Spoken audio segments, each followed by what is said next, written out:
Welcome back once again, children. And now I'm going to explain the lesson, that is Daddy's Long Legs.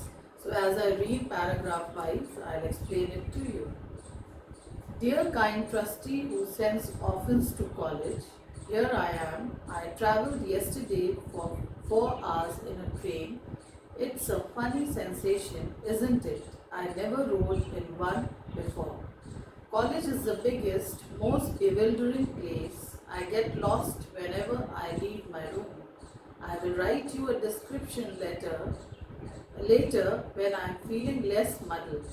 Also, I will tell you about my lessons. Classes don't begin until Monday morning and this is Saturday night. But I wanted to write a letter first just to get acquainted. So in this first letter, Jerusha Abbott is writing this letter to her benefactor, means the person who has given her the opportunity to study in a college, means he is going to bear all the expenses of the college. So she is writing this letter to him. So that is why, as she does not know his name, she is calling him dear trustee. So over here in these first two paragraphs, Jerusha has travelled from the orphanage home to the college, and it has taken her 4 hours in a train, and at that time she has a funny sensation.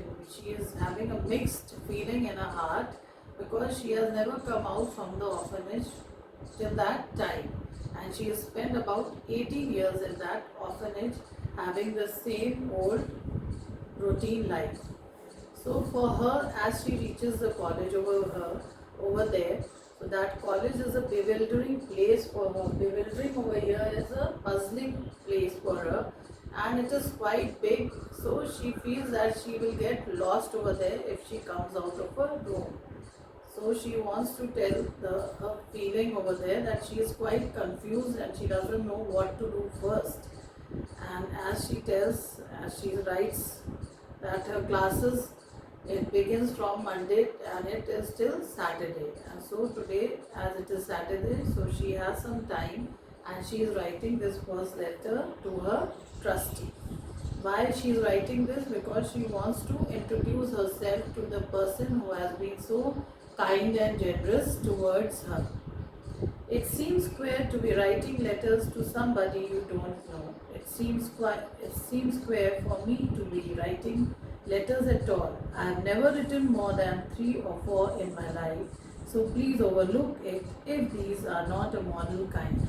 So as we know that Jerusha was a orphan girl, she had no parents, nobody to look after her or talk to her, so it's natural that she had less opportunity of writing letters to anybody.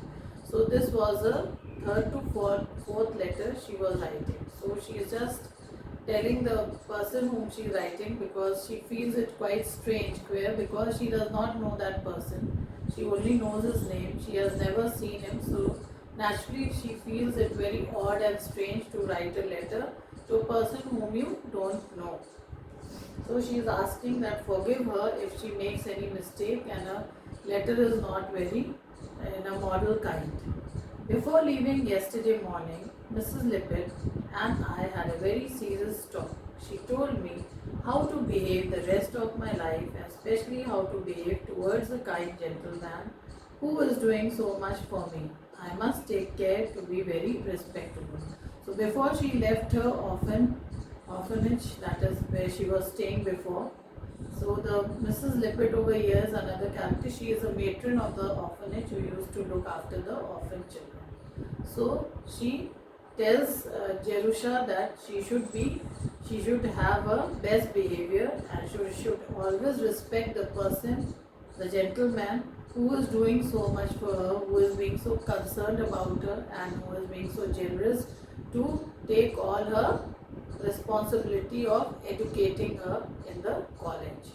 So she just gives a piece of advice that she should always be good and respectful to that person. But how can one be very respectful to a person who wishes to be called John Smith? Why could not you have picked out a name with a little personality? I might as well write letters to dear Hitching Post or dear clothes prop. So Jerusha says to herself, she's talking to herself over here and she's saying that how can a person be so respectful to a person who is so rich and his name is John Smith. I wish he was some other ordinary person whom I could interact more nicely and with ease and comfort. Because he is John Smith, it means he is a great person, he is a very big personality. I've been thinking about you a great deal this summer. Having somebody take an interest in me after all these years makes me feel as though I had found a sort of family. It seems as though I belonged to somebody now, and it's a very comfortable sensation. I must say, however, that when I think about you, my imagination has very little to work upon. There are just three things that I know. First, you are tall, you are rich, and you hate girls. So over here, she was writing in a letter that throughout the summer, when she was in the orphanage, she thought a great deal about this great person who is taking the responsibility of educating her and who has shown so much of interest and love in her. So she says that this feeling has made me feel that somebody likes me, somebody loves me, and somebody cares about me. So she has a feeling of belongingness, and she does not feel anymore that she is an orphan girl where whom nobody loves or cares about. But from the time Mr. John Smith has come in her life, she feels that there is somebody in this world who would love to take care of her and who does take care of her. So this feeling of hers is very comforting for her because now she does not feel like an orphan. But she also says that I feel a bit strange that as I cannot contact you, I don't know you by face, but I only just know three things about you: that you are tall, you are rich, and you hate girls, because John Smith said that he would never meet her in his lifetime. So from this she comes to know that he does not like girls and he does not want to meet any girl. And how does she know that he is tall? That once when he came to visit, that monthly visit to the orphanage, she saw him from the back, and from the physical appearance what she saw him as a tall and thin man who was dressed up very nicely. So with that she could make out that he was rich because his dressing sense showed that, and the physical appearance which she saw was that he was tall. He was tall and he had long legs. That is why the name of the lesson is Daddy's Long Legs. She had nicknamed, she had given him a pet name, that is Daddy Long Legs, because she did not know his real name. So she called him, she knew the real name, but she did not want to address him as John Smith. So lovingly she thought that she would call him Daddy Long Legs. And another reason also was there why she wanted. As I read, you will come to know. I suppose I might call you dear Mr. Girl Hater. Only that's rather insulting to me. Or dear Mr. Rich Man, but that's insulting to you, as though money was the only important thing about you.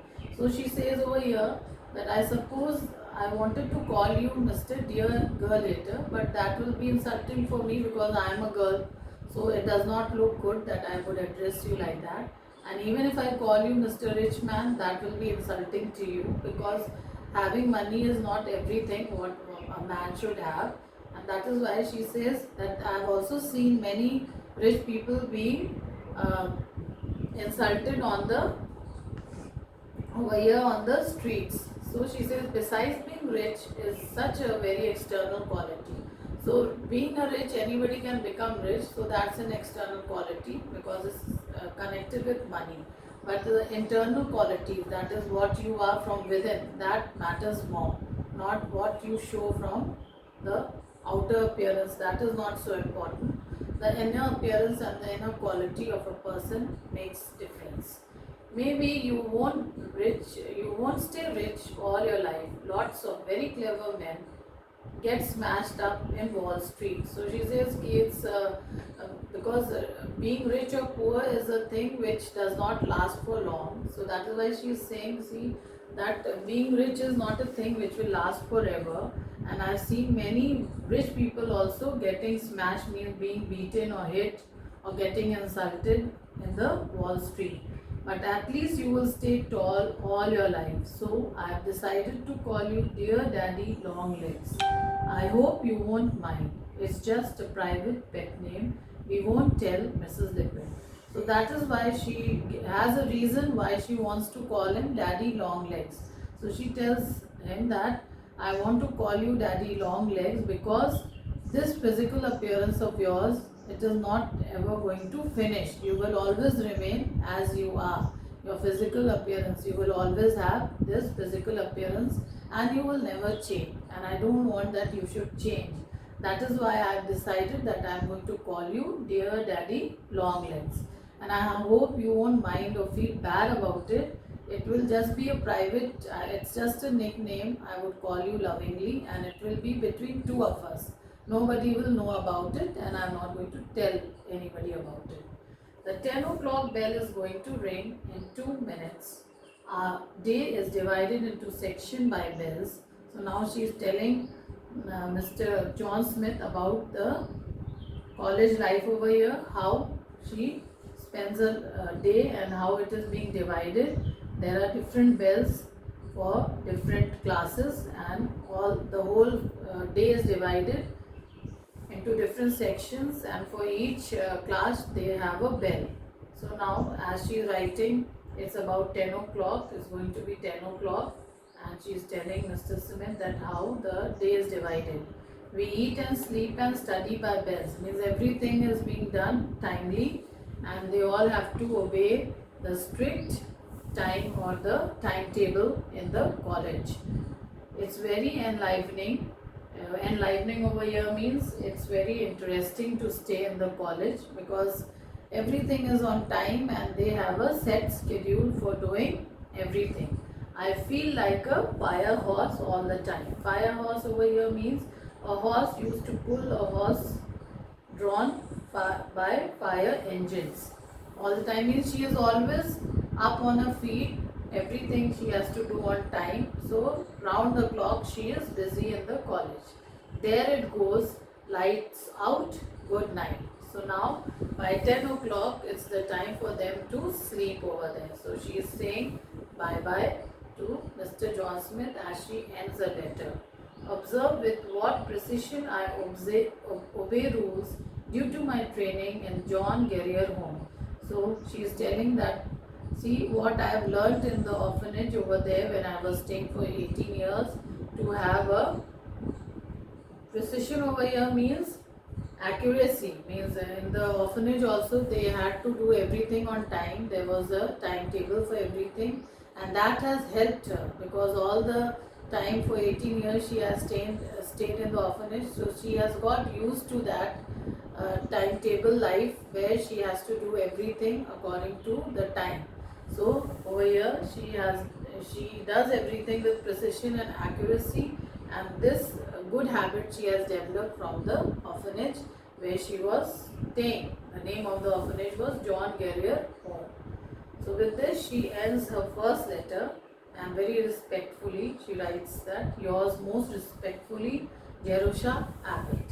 Now the second letter over here, now as she is in the college, so now she is going to explain her experiences in the college to Mr. John Smith. So over here now she is addressing him as to Mr. Daddy Longlegs Smith. So she has added her nickname to Mr. Smith, that was Mr. Daddy Longlegs Smith. The date is 1st October and she is addressing him as Dear Daddy Longlegs. I love college and I love you for sending me. I am very happy and so excited every moment of the time that I can scarcely sleep. So over here she is thanking, she is very obliged to Daddy Longlegs for sending her to this lovely, big and beautiful college. Over here she is enjoying each and every moment of her life and she is very happy over here. She is so happy that in her excitement she is unable to sleep. She scarcely sleeps. Over here, scarcely is she hardly sleeps because she is so happy. She is so excited. You can't imagine how different it is from the John Guerrier home. I never dreamt I never dreamed that there was such a place in the world. I am feeling sorry for everybody who isn't a girl and who can't come here. So she is telling John Smith, Daddy Longleg, that you cannot imagine that how happy I am feeling over here. And over here, the life is very, very much different from the orphanage home, that is John Guerrier home, where I have spent my 18 years.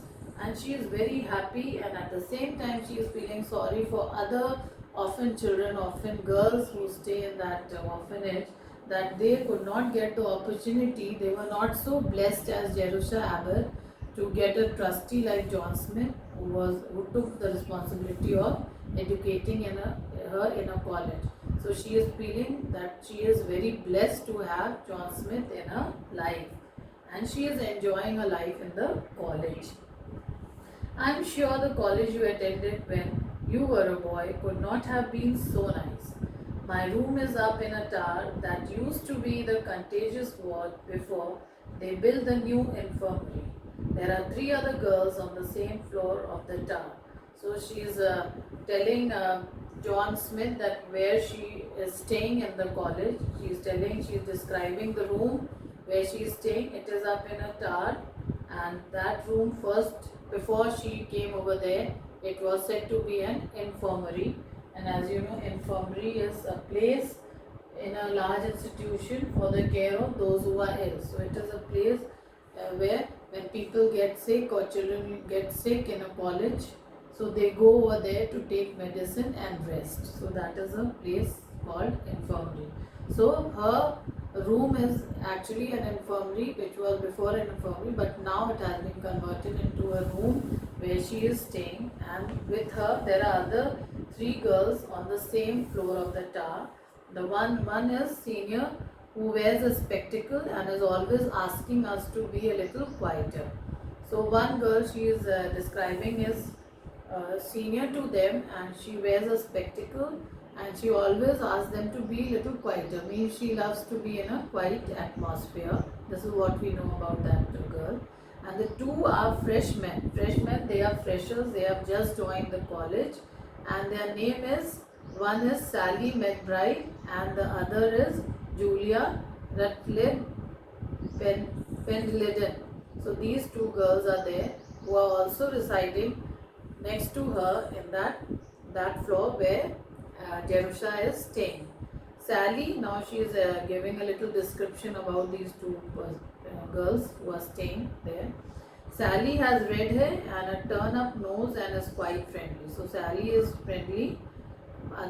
Apart from that, Julia comes from one of the first families in New York and hasn't noticed me yet.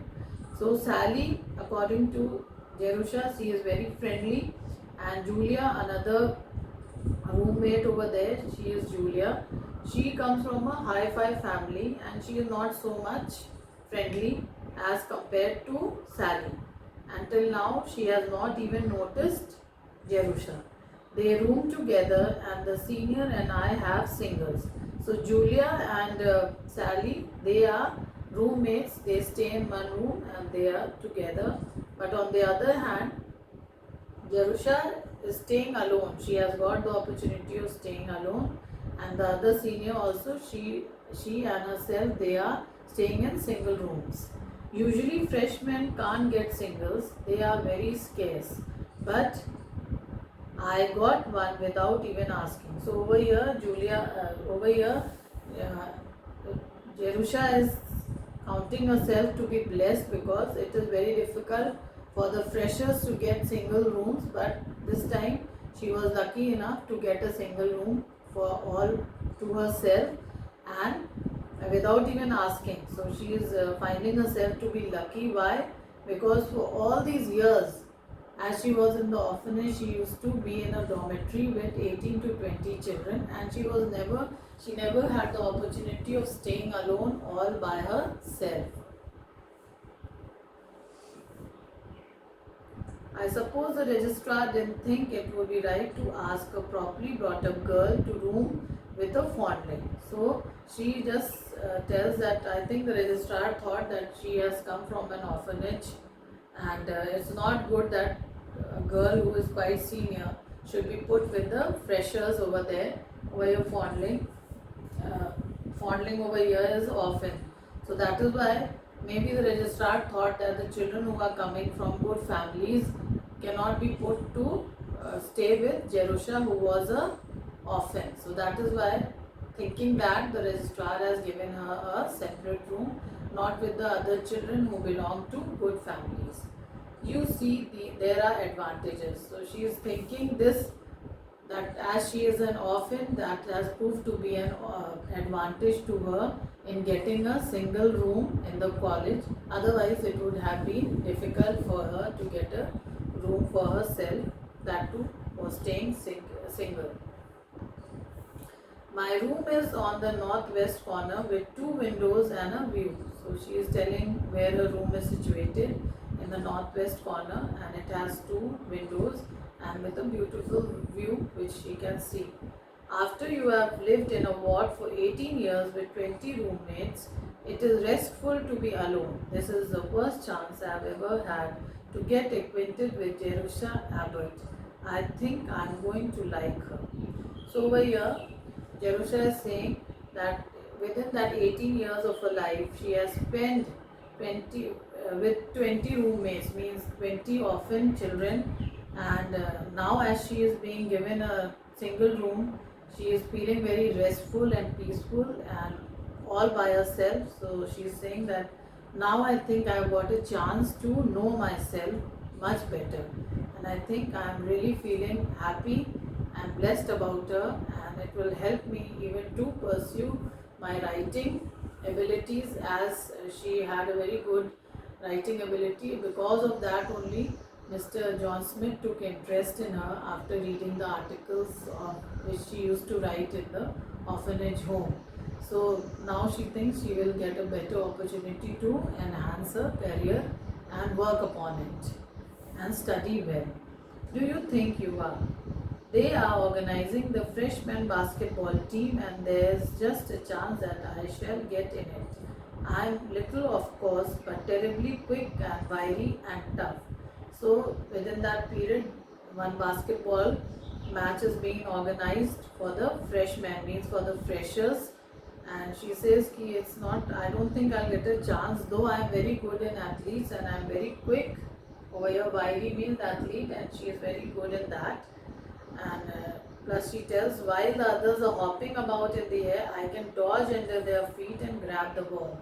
And this shows that Jerusha Abbott was very good in basketball, and she could very easily goal the ball. And she is telling the ability that how other participants, they will hop in the air and try to catch the ball. In the meantime, she has the ability or capability of dodging it from the feet and grabbing the ball and making a goal. It's loads of fun practicing out in the athletic field in the afternoon, with the trees all red and yellow and the air full of smell of burning leaves.